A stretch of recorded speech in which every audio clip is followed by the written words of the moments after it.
Wilbon, it is first love day, Tony. Do you remember your first love? I'm Tony Kornheiser. Yes, we were in high school. Her name was Bess. She went on to marry Harry Truman. Yes. Oh, okay then. Do you think anybody watching knows who Harry Truman is? They don't even know. Do you honestly? No. They think we're referring to the Truman Show. No idea. No idea. Do they know that his middle name S didn't stand for anything? It was just Harry S. Truman. Like we make people's middle names up and use F for another reason. Harry Truman. You even said, what's his daughter's name? And I said, Margaret. I knew that. It's scary. Mm-hmm. Welcome to PTI, boys and girls. In today's episode, Joe Burrow throws it 61 times. The Nuggets and Lakers take the court, and Josh Donaldson gets ejected in a memorable way. But we begin today with the Boston Celtics blowing another big lead to the Miami Heat last night and losing again. The Celtics were outscored by 20 points in the third quarter. And after the game, there was shouting emanating from the Boston locker room. It is being reported by The Athletic that Jaylen Brown and Marcus Smart had to be separated. After all that, Brown said, quote, "This series is far from over," unquote. Wilbon, is it far from over? Well, not necessarily. I mean, if you go 3-0 down or 3-0 up, then it's essentially over, citing the history of the league. I think there's a long way to go, potentially, and I think there will be a long way to go. I now, Tony, don't really think the Celtics will win. I think Miami will win, but I still think it'll be a long, and it's already been a fascinating series. But, Tony, I'm going to attack a little bit, or at least criticize my brethren, the people in our business. We used to cover a lot of games, you and I, for like 40 years each. And we heard screaming outside locker rooms all the time. And Gary Washburn for the Boston Globe, he's a veteran sports writer and a damn good one. And he made this observation in his piece. But I hear a lot of other people who never covered anything screaming about how, oh, this is crazy, and they were fighting, and there you could hear sounds. To me, if you lose these two games the Celtics lost, you ought to hear that. Anything less than that, they're not taking it seriously. I throw clubs and scream when I lose to you in a friendly golf match on a Saturday afternoon. They damn better be angry and upset with themselves and each other. And to say this is a big deal, that part of it, I don't get that, Tony. So I'm going to leave that aside, and I'm going to go back to the question, does it feel like it's over? It feels right now like it's 2 games from over, and I like Boston. And I've sat here and picked Boston. Yep. And I look at Miami, and they've got what it takes. They're a really quality team. Jimmy Butler makes big plays. Adebayo makes big plays. Goran Dragic makes big plays. Robinson and Hero make big shots. You watch these, you can lose. You can play pretty well and lose in 4 games if the other team plays better. Miami, you said this the other day, that Miami's good from the top down, and you're right. Pat Riley and Eric Spoelstra, and they got a team. Their coach plays a lot of different people. And you know what, Mike? They're ready to go in the game because they've played in all of these games. Yeah. I still like Boston. I'm not knocking Boston. I am saying to you that Miami looks better right now. Tony, I just mentioned this. I was trying to talk my friend Hans off the ledge, Celtics fanatic. And I said, hey, Denver was 2 games down twice in the last 3 weeks. They came back to force game 7s and won. Also, Toronto was 2-0 down to Boston. They were within a possession, within a single play from winning a 7-game series. So, no, 2-0 doesn't make a series over. You like your position when you're up 2, but it doesn't mean anything definitively. Let me suggest this. There's a lot more pressure on Boston than there is on Miami. And what Miami looks very good at is understanding, other than Jimmy Butler, everybody knows his role. Jimmy Butler can do everything because he's earned that. If Boston presses and tries to win 3 games in one night, they could be out of here. By the way, Jimmy Butler, real quickly, Jimmy Butler scored 14 points last night and, to me, was the best player on the floor. I mean, I know Goran Dragic, again, had the points necessary. But Jimmy Butler, Tony, the plays that need to be made, as you mentioned, he makes them all the time. It's great to watch him. He doesn't have to score 40 to do it or shoot step-back threes all night. The Western Conference Finals tip off tonight. the Lakers haven't played since eliminating the Rockets last Saturday, while the Nuggets are fresh off their Game 7 win over the Clippers on Tuesday. LeBron says his respect for the Nuggets is, quote, out of this world, close quote. Tone, do you respect the Nuggets enough to favor them in this series? No, I favor LeBron. I've sat here on this show a lot of times and said you don't go broke betting on LeBron. Okay, their season series was 3-1, LA, and the one game Denver won. LeBron did not play in that game. I'm just going to say this to you, Mike. We can talk about the basketball part of it all you want. But I think that LeBron, in the year that Kobe Bryant died, I think LeBron has assumed the mantle of leadership of the Lakers, of the franchise, not just the team. He's put that on his shoulders. I think he's going to drive that team to win a championship, Mike. I really do. I think LeBron at this point in his career is concerned mainly with legacy. And if I think that, and it's occurred to me, it's occurred to him 20 times already. Yeah. So I do like the position the Lakers are in. There are basketball things we could talk about, starting actually with Anthony Davis, Tony, and what it is that his talent and size and his hunger to be in the finals and win, present, all of that. Sure, we can start with Anthony Davis. And I'm going to dovetail off what you said about LeBron. I mean, the one thing the Clippers didn't have, as it turns out, they got a leader in their coach, Doc Rivers. But in terms of players, I mean, guys who can galvanize a team, guys who can challenge a team, guys who can threaten teammates for being lesser when he doesn't want them to be lesser, in that category of guys like, Russell and Magic and Bird and Jordan and Kobe. When you start talking that group of guys, LeBron James is in that group. And LeBron James has been watching all of this so closely. And he's got things in his favor he can point to. Denver coming back twice is all you need. But these other series, LeBron can and will use it all. We've seen him do it time after time.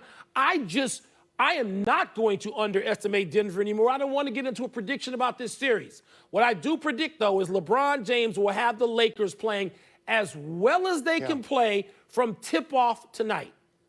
So I like Denver, and you have to like Denver. Denver was down 3-1 in 2 series, and they won, and that's never been done before. They've got the grit that Bruce Arians wishes Tom Brady had. And Jokic is wonderful, and Murray is wonderful. Anthony Davis is really good. There's a quote by the coach, Mike Malone, and he said, the biggest question is, are our guys satisfied? Because they've already made history. And you do wonder about that. It's a very interesting concept. Wilbon, you took your shots at Winged Foot yesterday. You said it was far too easy. It was. Well, it's harder today. Yep. Almost everyone who played in the morning was over par, although Dustin Johnson was even. The highlight of the morning was your boo, Bryson DeChambeau, eagling number 9, his last hole to take the clubhouse lead at -3. What would you like to talk about? I mean, we can first, let me say, yesterday it was easy and it was overhyped. Today, Winged Foot was what we're told is going to be. They were what we thought they were, to paraphrase the great Dennis Green. So Winged Foot was what we were promised it was going to be today. And with the weather cooling down and drying out and the greens drying out and no moisture, it seems like they're going to have that challenge all weekend, Tony. Friday, Saturday, Sunday are going to be tougher than Thursday. I'm just fascinated to see who can keep us calm. I mean, Tiger had a situation on 18 again, in which it was like you and me on the weekend flubbing a shot. Tiger and it's and just Phil, Phil. Theorem. Wow. Phil, enjoy your 12. Amstel Light. Oh, Enjoy that, because you're out of the tournament. Come on. Here, look. Here's a couple of things. First of all, you slammed Winged Foot, and you praised your own course, which I loved, Olympia Fields. I've loved that you praised your own course. But the people at Winged Foot wanted it to be harder. The USGA set the pins. All right, now they set them differently today. I talked to Steve Sands early this morning. He said it's windy already. It's going to be windy all day. The guys in the afternoon are going to have it tough. The 3 leaders, Reed and McIlroy and Thomas, in their first 9 holes were all in plus. They were all in plus at that point. So it's a much harder golf course than it has been. I think McIlroy may have been +5 on his first 9 or first 8 or something like that. This is the Winged Foot that everybody expected. I know that. Dustin Johnson at +3, he's still, I think, in it. I don't think anybody runs away with it. And I'm feeling pretty good about Thomas, Schauffele, and Webb Simpson, who I picked to win this thing. Webb Simpson. Again, Webb Simpson's got one of these trophies. He's got one. Yeah. And Webb Simpson, Tony, had looked pretty good early in his round as well. Look, there's a lot of, again, calm. If you start talking about calm personalities and what it's going to take just to emotionally get through this weekend. And do you think DeChambeau, let's go to DeChambeau for a second, because I didn't think this was his kind of course. I thought he'd try to overpower it. He'd end up in the rough. It wouldn't work. But it looks like he knows what he's doing. Well, can you see him winning? I don't know about winning. Tony, he's so strong, he's so big and strong that he can get out of that rough. I mean, he's swinging what amounts to an 8-iron every time and out of the rough. He is so big and strong now that he seems to be able to overpower the rough. If he can do that all weekend, he's going to be in a pretty good position. Let's take a break. Coming up, Baker Mayfield played well last night. And how should Joe Burrow feel about throwing 61 times? Burrow played last night? Oh, wow. Yeah. What's the word for how Josh Donaldson got himself ejected after hitting a home run? 2 rounds under par this morning. Yesterday, 61 times last night. He should feel empowered. If that offensive line of Cincinnati doesn't get him killed, it is obvious that the coaching staff understands they may have found a diamond here. He threw 61 times with no interceptions. Jameis Winston would have had 10 interceptions. He completed 37 of these passes, basically 10 yards a pop. How much more do you need to see? I know it's early, Mike, but in the last drive of the first game, he went 70 yards without any timeouts. Should have, the Shankopotamus field goal killed him. And I know we didn't win last night, but it looks like he knows what he's doing out there. Let's have a minute of real talk here on PTI. Did you actually watch any of that game last night? Because if you did, I'm going to call you something that you often call people, which is a dope. Did you watch this in live time? When you say any, what do you mean by any? A snap, no, like me and the Cubs no-hitter the other night. Did you catch anything? Saw it this morning. I did. Not last night, no. Well, let me just admit freely, I didn't watch any of this. Not everything's a big deal, even though people would have you think that everything that happens in the NFL is a big deal. I realize a great many people watch. Thankfully, I wasn't one of them, and he should feel, Joe Burrow, betrayed, because he should never, in this time in his life, be asked by those coaches playing with that team and that line to drop back and throw it 61 times. It could be suicidal. It's stupid, but he should feel betrayed. Let me tell you who liked him. Troy Aikman liked him. Next. Last one, Josh Donaldson made a blank move to get ejected from yesterday's game. Pouty. He was mad at the umpire. He thought the umpire squeezed him on a couple of calls in 2 different at-bats. He had words with the umpire. So when he hit it out, he decided, I'm going to show up blue right now. He drags his foot, kicks dirt along the home plate. You know he's going to be kicked out. He knows he's going to be kicked out, and he gets kicked out. And you know what? They were then losing the game, and his number in the lineup came up, and he wasn't available. And the guy who replaced him, Mike, struck out. And they lost by one. So who wins in this? They lost by one run. Yeah. He should feel Pouty. Donaldsonian, because this is what he does, Tone. He's both he's a dramatic power hitter for a guy who's not all that big. And he can hit it out. He's one of those guys to me, Tom, when you think about going to take your kid to see somebody who comes into your town, you want to see him. Donaldson's one of those guys. And yet he comes off as such a jerk. He's not pouty. He's sour. And he's a bad man. I'm sorry. Just because you might take somebody to pay to see him, doesn't mean he's like one of the great players of all time. And he behaves badly often. And so, Donaldsonian, this is what he does. Yeah.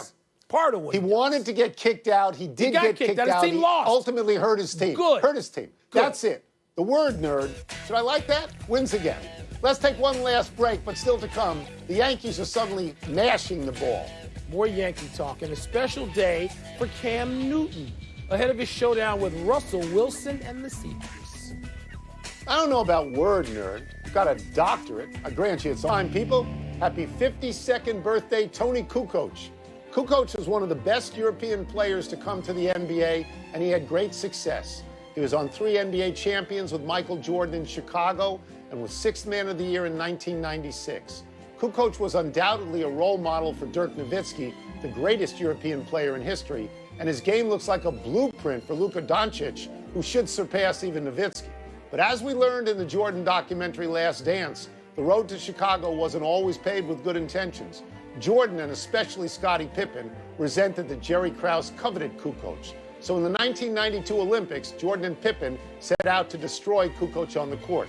When Kukoc's Croatian team played the Dream Team in a group game, Jordan, and especially Pippen, hounded Kukoc into a 4-point game on 2 for 11 shooting and 7 turnovers. In the gold medal game against the U.S., Kukoc had 16 points and 9 assists, but the point was made. Tony, it was a bit of an initiation. There was a little hazing in that Olympics, which was tough to watch. It probably helped Kukoc in the long run, and he became very close with Michael and Scottie along the way, to my knowledge, and I have some experience with it. I've played a round of golf or so with Tony Kukoc. He's a wonderful guy to be around. He loves both of them, no matter what happened in 1992. So good for them. Worked out. Happy anniversary, Cam Newton. On this day 9 years ago, the #1 overall pick in the 2011 NFL Draft by the Carolina Panthers set an NFL rookie record by throwing for 400 yards in each of his first 2 games. Newton had just come out of a spectacular Heisman Trophy season at Auburn, and his trajectory all the way through his MVP and Super Bowl season in 2015 was nothing but up. But it turns out those are his only 400-yard games he ever had in the 126 games he has played. Newton began to get hurt, his productivity and availability declined. Carolina ultimately had no desire to keep him, and he became a free agent. He went unsigned for a long time and finally landed in New England on a 1-year bargain deal. So far, Newton seems to have found tranquility under Bill Belichick and Josh McDaniels, but it's early. The 3 words most associated with Cam Newton's career now are, if he's healthy. All right, Tony, what's it going to be this week in Seattle for Cam Newton? Are we going to see him running the ball like he was at Auburn and like he did last week for Bill Belichick in their debut together? Or are we going to see Cam Newton throw the ball, which he can also do, as evidenced by those 400-yard passing games at the beginning of his career? You want to hold the ball against Russell Wilson. You don't want to give him the ball, so they'll run a lot. Happy trails to the New York Islanders. They took Tampa Bay to overtime last night, but ended up losing Game 6 and losing the Eastern Conference Final 2-1. This puts Tampa Bay and Dallas in the Stanley Cup Final, the first time ever that both teams are from traditional hockey hotbed Sunbelt states. It's also the first time an assistant coach will face the man he assisted in a final. Dallas head coach Rick Bowness assisted John Cooper in Tampa for 5 years. Winning playoff series in overtime is the norm for Tampa Bay this year. They beat Columbus in overtime in Game 5 to win that series. They beat Boston in double overtime in Game 5 to win that series. And they beat the Islanders in overtime to win this series. Let us credit Tampa Bay for taking to heart what happened to them last year when they were the #1 seed and they were swept in the first round by Columbus. They buried that embarrassment by beating Columbus this time around. If you're looking for a reason to pick Tampa Bay over Dallas, note that in the last 4 NHL seasons, no team has won as many games as Tampa Bay. Tony, I'm going to give Tampa Bay a little institutional credit. I'm not going to suggest that they're the Montreal Canadiens of the 50s and the 60s and 70s. I'm not going to suggest that. But this is their 3rd time in the Stanley Cup Final. They beat Calgary in 2004 in 7-game series, lost to the Blackhawks in 2015 in a 6-game series. But this is their 3rd time. And you know what? For teams coming to the Sun Belt, which haven't been all that long anyway, it's pretty good. It was really nice of you to mention how the Blackhawks beat them. That's well, very nice. I should leave that out. We are original 6 guys. How do you feel about